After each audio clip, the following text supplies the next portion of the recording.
So guys, ngayon si US President Donald Trump ay gusto niyang lalabas na yung mga secret files about aliens. So, kung ganun, may possible nga na totoo nga ba?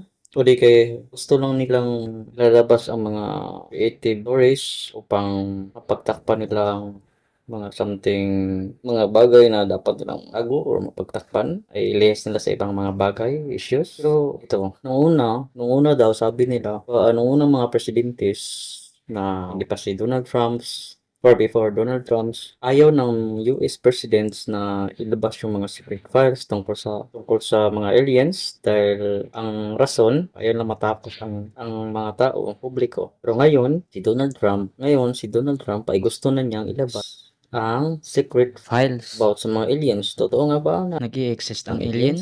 Does aliens exist in real life? Ano sa inyo guys? Hindi kaya para sa akin, kung nag exist man ang aliens, in my haka-haka or opinion, hindi naman natin yan nakikita in actually. I think it's like the creatures under the deepest sea na hindi pa na-discover ng mga scientists. Di ba 70% planetang Earth ay hindi pa na-explore ng mga scientists?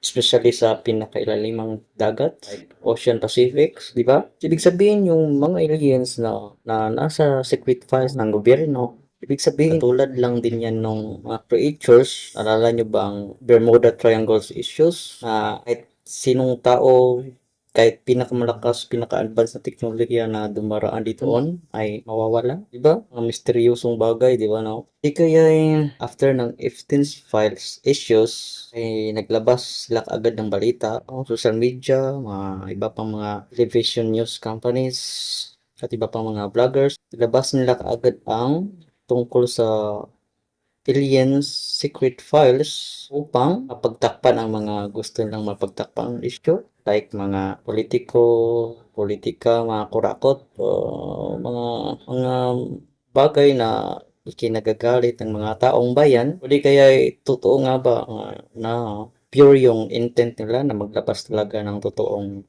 issue sa isang makatotohanang bagay tungkol sa aliens, files, secrets, etc.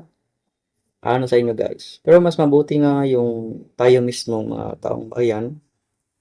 Hindi na mahalaga kung ikaw ay VIP, ordinary na mamamayan, ordinary persons, ordinary people. Hindi na mahalaga. Ang importante yung tayo mismo ang makakita in actual experience na totoong totoo ang mga aliens. Kasama na yung mga super advanced spacecraft nila na in just blink of an eye, mawawala or parang teleportations na sobrang advanced. Pero it's just a fictional para sa akin for now. So, malay mo, posible pala yun, no? Di ba? Pero, yung opinion ko naman bilang sa aking sariling pananaw o di kay haka-haka. Sa tingin ko, totoo naman yung aliens, pero malay mo, it's just a propaganda o di kay gagamitan nila itong issue na ito upang mapagtakpan ang mga dapat Hindi pagtakpang issue. na mga bagay na napaka-importante katulad especially those people who seek justice like corruptions, so katulad ng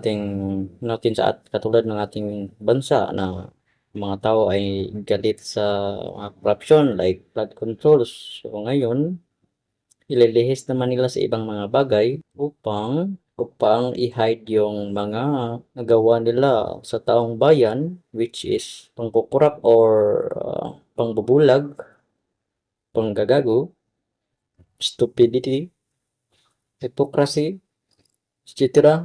Para sa akin, totoo siguro or hindi. Ipasalagay natin na totoo yung alien, pero may mga bagay silang pinag-iisipan kung kailan or ano ang tamang panahon, tamang oras na dapat nilang ilabas ang mga bagay na iyan or the deepest reasonable things na hindi alam ng mga ordinaryong tao, ordinaryong mamamayan na sila lang dapat ang makakaalam.